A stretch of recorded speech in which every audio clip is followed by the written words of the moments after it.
2024, and yet another summer field trip for the Southern Arizona chapter of the Society of American Foresters. This will be our fourth trip in 4 years since the pandemic. Good one. Yep. 2021 was to the Pinolinos in Mount Graham, a veritable laboratory of forest ecology. 2022 was to the Catalinas in Mount Lemmon, a case study in wildland-urban interface forestry. And 2023 was to the Santa Ritas and Madera Canyon, an archetype of multiple-use forestry with an emphasis on wildlife and recreation. This year, how about Sierra Vista for riparian forestry and Madrean woodland forestry? Ooh, a twofer this year. Absolutely, let's do it. Say, is breakfast first at Waffle House still a thing? Oh yeah, Waffle House and forestry, still a thing. This year, 4 of us got waffles, grits, and coffee before heading out, as well as another photo with the sign, perhaps even more important than the waffles. I've heard about your collection of Waffle House shots. What are you up to by now? Oh, about 30 photos, including several with SAF foresters.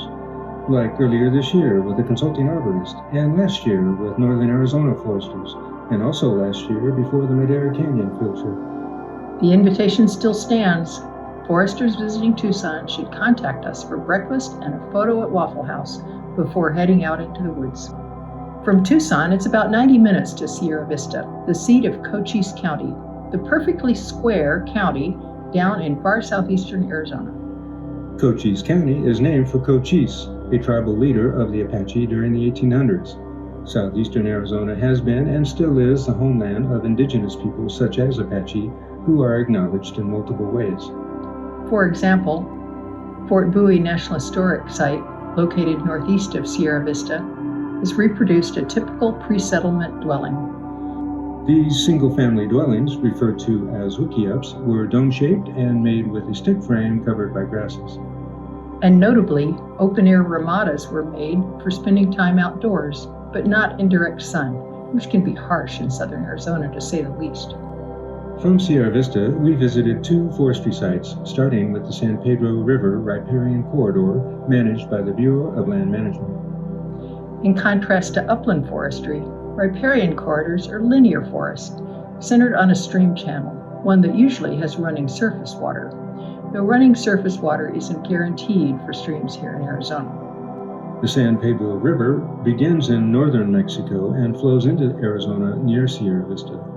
When it had flowing water for its entire length, it would reach the Gila River, which is also mostly dry now, but otherwise flowed south of Phoenix and then to Yuma, reaching the Colorado River. Which now is pretty low by the time it gets to Yuma, but when unimpeded, it flowed into Mexico to its delta in the northern Gulf. The San Pedro River still has flowing water by Sierra Vista, and therefore it also has a riparian forest. Viewed from above, the riparian corridor is a broad linear zone of vegetation that is denser than that of the surrounding ecosystem, which is Chihuahua desert scrub, which looks something like this. Viewed from the ground, the San Pedro riparian forest is downright sublime, dominated by tall cottonwoods and willows, almost a jungle of vegetation, with coarse woody debris scattered everywhere. And this forest is abundantly rich and diverse with wildlife, which is naturally drawn to the surface water in this otherwise arid environment. The diversity is staggering. 84 species of mammals, including many bats and even the beaver. 41 species of reptiles and amphibians, including rare ones for which this might be the last best place for their survival. And some 350 species of birds, including about 100 that nest here, like the yellow-breasted chat, which is hard to see but easy to hear as it sings out constantly. As usual on Southern Arizona chapter trips, members bring high-end camera gear and capture excellent photos. Here's our chat. Don't forget the blue grosbeak, always a treat to see one of these. Anything with this much blue really stands out in the woods. Nice, and thanks to our members for such great photos. So, there's a twist in the story of the San Pedro River forestry. Oh, which is? What's here today hasn't always been like this. Historic photos show the river with few trees because the stream meandered back and forth. Interesting. What could cause such an evolution in stream hydrology leading to changes in the riparian forestry? Let's listen to our field guide, Robert Weissler, from Friends of the San Pedro, explain it, with a chat singing in the background. So you had the Beaver River, the spread out marshy river 150 years ago. Then you have cattle grazed 100,000 head or more. And then drought comes along and cattle die off. But before they die, they're eating everything in sight. And so following that, you have flooding in mid-1890s. Then you have the beginning of the entrenchment of the river, the down cutting. And that more or less entrenchment is mostly already complete by 1910.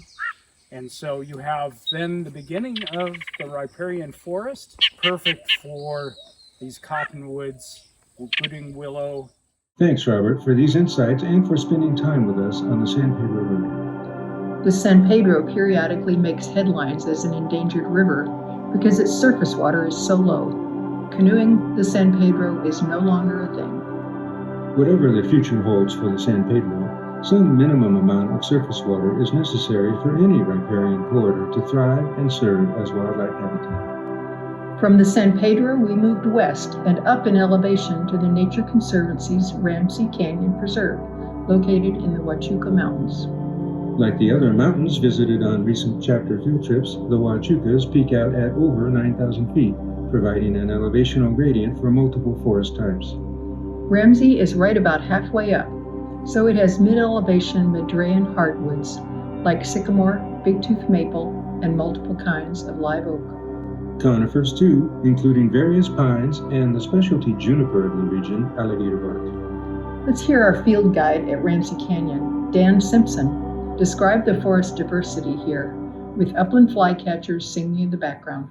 So this is Ramsey Canyon. TNC acquired the property in 1974, and we opened to the public in 1975. And on this site, we have a pretty diverse, woodland system with mix of riparian, which is the sycamore trees, the Fremont cottonwoods, and the bigtooth maples. But then if you go up this hill, there'll be a lot of different oaks and a lot of different conifers, including white pine, Doug fir, white fir, Apache pine, pinyon pine, ponderosa pine. Thanks, Dan, for showing us around Ramsey Canyon. Ramsey Canyon is especially popular for birding, starting with most of North America's hummingbirds being seen here. Check this one out, a female blue-throated mountain jim sitting on a nest built on an old hose clamp located underneath the eave of the visitor center. Wow, a perfect nesting site, and yet another excellent photo by our members. Good thing we took the photo, as hummers are notoriously bad at taking selfies. Also famous here is the elegant trogon, one of North America's prettiest birds. We saw and heard both a male and female trogon, and our best photo was of the female. The mid-elevation woodlands of southeastern Arizona are about the only place in North America for birders to add trogon to their light list. Good as the birds were here, the highlight wildlife sighting at Ramsey, if not the whole trip, was a black-tailed rattlesnake. Whoa, good sighting and outstanding photography yet again. We even got a photo of the black tail. Well done, and like I said, trip highlight. As with most forestry in the American West, wildfire is of concern here at Ramsey Canyon. Almost 30 years ago, a conference was held on this very topic, resulting in a proceedings edited by members of the Southern Arizona chapter. Fire is not merely an academic talking point here. In 2011, a hot fire burned in this canyon. The Ramsey Preserve escaped damage, but other forests and property were lost. A fire history chart of the Huachucas, based on tree ring studies, shows the usual pattern of frequent low-intensity burns prior to 1900, but little to no such fires since 1900. Restoring fire safely to the canyon is difficult, perhaps qualifying as a so-called wicked problem of forest ecology in the West. A starting point for solving hard problems is seeing sites in person, and this field trip gave us that advantage. Thanks to all who organized and attended this trip. So where to next year, you think? It's been years since we last visited the Chiricahuas, famous for its quadruple junction of biodiversity. Ooh, quadruple junction. Whatever that means, it has to be interesting. The Chiricahuas are always on our trip list.